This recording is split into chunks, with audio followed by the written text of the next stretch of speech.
There are two ways to misjudge risk: over-risking in low-confidence situation and under-risking in high-confidence situation. I come to this conclusion while playing poker and trading the markets, but I also apply it to life. Risk is in every action. Every decision is a risk. Choosing a university, a job, a place to live, deciding to start or end a relationship, buying an apartment or traveling around the world, lending money to a friend or buying BTC with it. Every action is worth hundreds of what ifs. All of this involve risk. I will develop two principles that will help you better manage risk assessment. And as you already understood from the title of this article, I used poker terms. These principles are the pre-flop folding principle and the pocket access principle. I discussed the pre-flop folding principle in the previous video. Be sure to familiarize yourself with what to watch this video.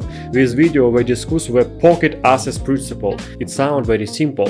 When you dealt pocket access, bet everything you have. In poker, recognizing pocket access is easy. You see the cards in real life, it's more difficult, but with experience and analysis of possibilities come understanding.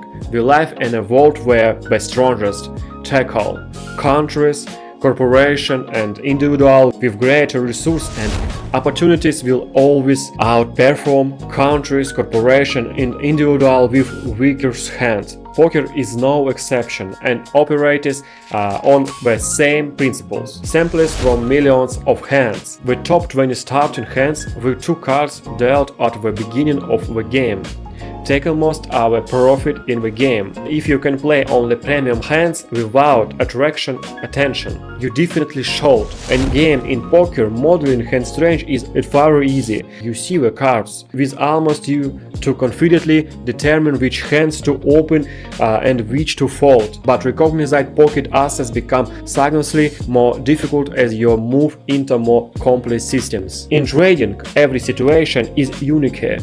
You can never be absolutely sure you have pocket access. However, even if you miss the chance to play assets, you can assess the market and your potential moves. And if you give yourself time to develop a keen ear, you'll eventually encounter an opportunity where fundamental the charts picture and your assessment alive. When you can play pocket assess, why first pocket assess where market crash during COVID. I view everything before that solely as preparation.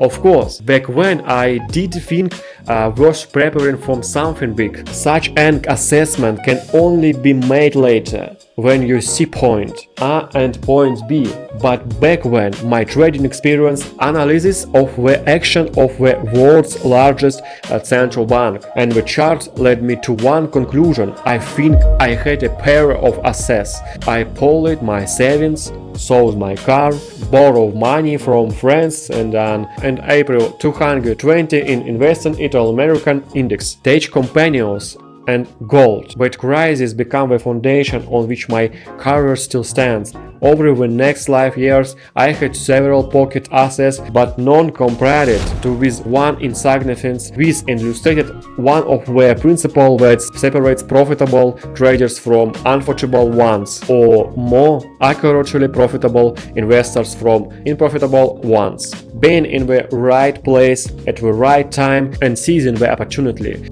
And the longer you spend in the market, the more you analyze what's happened, and the more we don't needlessly copy other people, trading system or traders, the more experience you will become and more likely you are to be in the right place at the right time. The greatest traders seem blindly oblivious after the fact. Most traders eventually come to the conclusion that the most effective way to trade is simply to be prepared for a few opportunities in a year when money is literally lying on the floor. COVID-19, the surge in NFTs and the metaverse where FTX crash, Bitcoin, ETF, Memecoin were tariff trades in April 2025. If you're patient enough to wait, the voice rare parts of opportunities. One good trade can fund several years or even a lifetime.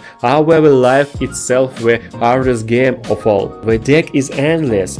You rarely discern the cards, and the results appear years later in the form of joy or regret. Life is greatest rewards, lasting friendships, wise mentors, the right goal, and genuine love pay off only when you bet aggressively. Low risk won't cut it. Reflection on this, I realized how many simplest evolution result. That's a clear signal that you're doing something right. I clearly see that offer areas of life often don't provide. Perhaps I have always been drawn to poker, tennis, and competition in general because the results are directly measurable.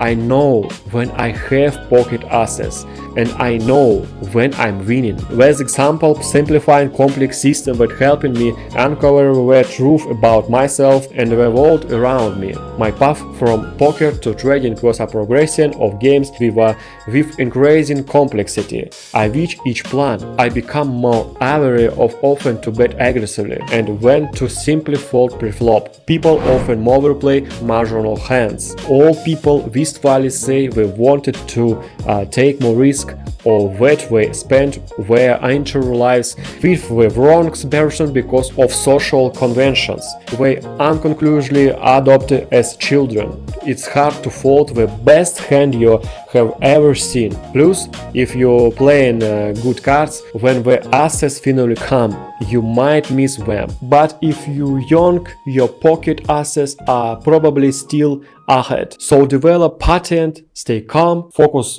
on the hands you can control, and variance will thoroughly prove you a couple of great cards you will be ready to play. Subscribe my Telegram channel, please, for more information in my group Telegram channel.